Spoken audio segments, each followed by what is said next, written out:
Ziad Makhzoumi, you are the CEO of Prime Strategy Consulting Group. You have an amazing career, and if I would start listing all the awards you have received in the past, we would sit here in the next 10 minutes and not go anywhere. People have called you a person sort of addicted to challenges. Is that true? Would you consider yourself? I love the fact when people say it cannot be done, and I do it. It's not a personal ego thing, it's just that I see value in certain opportunities that most people either shy away from or they don't want to take the risk. But business in general is the same, whatever you do. And if you look at the world, the way it's changing, it's becoming one big market, possibly with many suppliers, no difference in boundaries or barriers. Quality is more or less the same except in certain sectors. Going back in time to your 23-year-old self, let's say, or 22 maybe, is there anything you would do differently?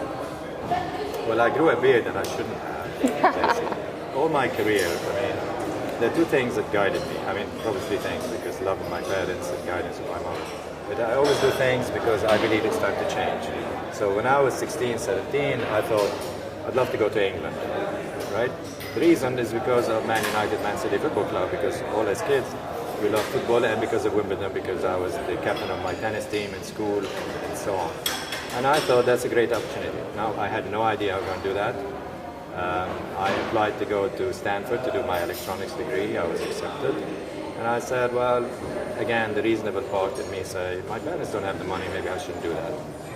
It so happened, my best friend who I grew up with was born in Manchester, because his father was doing his PhD in engineering. And he said, well, he's going to Minnesota, you're going to Stanford. Why not stop in Manchester on the way? We did, and we stayed. I believe if you're open-minded, opportunities will happen to you. When I finished my electronics degree, and the reason I did electronics, again, it was purely a lazy reason, because I love math and physics. I always scored 100% in my tests, and I thought, that's an easy subject for me. It's logical, it's easy, and I can see things probably others don't.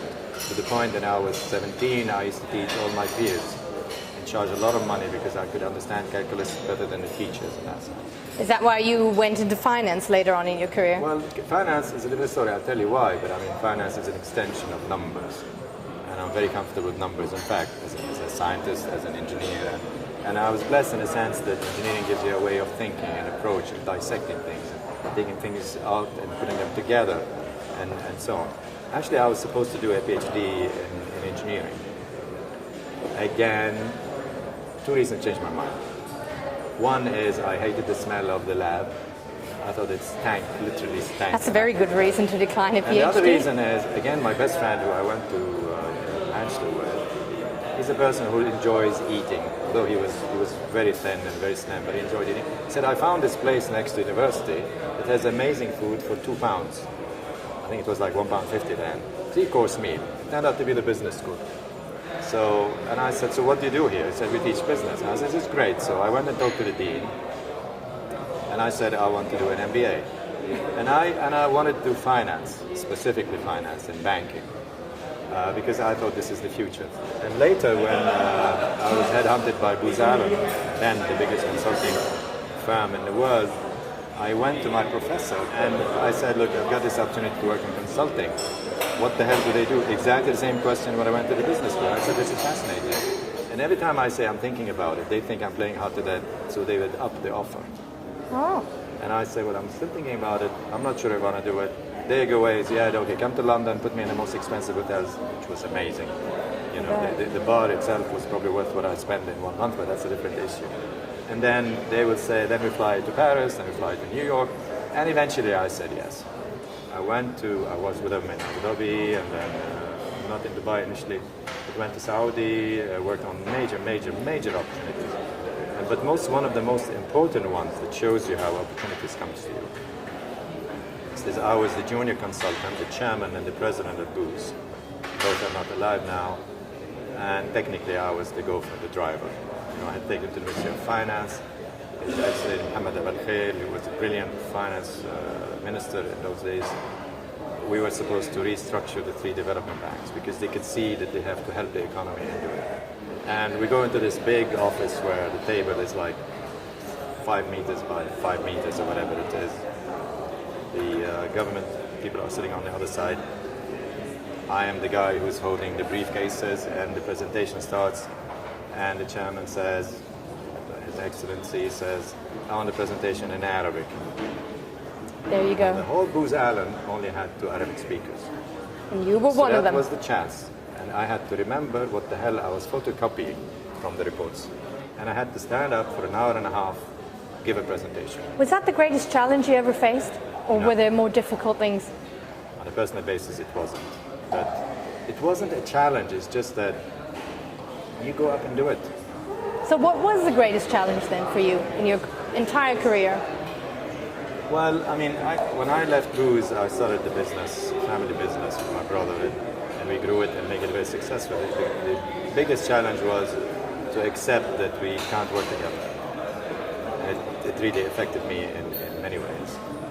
The biggest challenge was in the late 90s because I was under a lot of stress, and this is a physical challenge.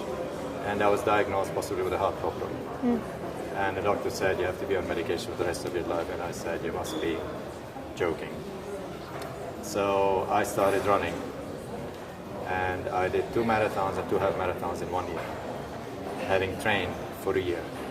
So the challenge was to getting into that discipline, focus. And people say, no, you have to be on this way. No, you don't. You have to have options. And to me, personally, that was a very important physical challenge. So, you know, I see opportunities and I learn from them. To me, I find it fascinating that I learn from other people, and it's got nothing to do with age, background, culture, history, gender. You know, I work with lots of students because I want them to challenge me so I can learn from them. They think I'm teaching them. Actually, no, I'm learning from them. Mad. What are you mad about? What's your passion? I believe the world is changing to the point that we can't just graduate people, get them a piece of paper, and ask them to struggle and not find work. Most of our unwellness in the world is because people are poor, abused, not taken care of, not educated. And my personal legacy, what I want to be remembered with, is just a guy who changed the game, a game changer. That we allow everybody to learn how to become an entrepreneur. So they're creating this platform where people can find knowledge very quickly and not go and read it in Wikipedia because most of it is not true, basically. And not go in and read a report by McKinsey that is too sophisticated for them. I want personally with my team to bring entrepreneurship to the masses and make it easy, the same way the internet has spread the knowledge everywhere. I want everybody to say, I want to have a go. And knowing what the risks are and knowing what you can do. But if you're passionate about something, I think it will happen. And this is what I want to have. Ziad Makhzoumi, a man who believes entrepreneurship should be for everyone. Thank you so much.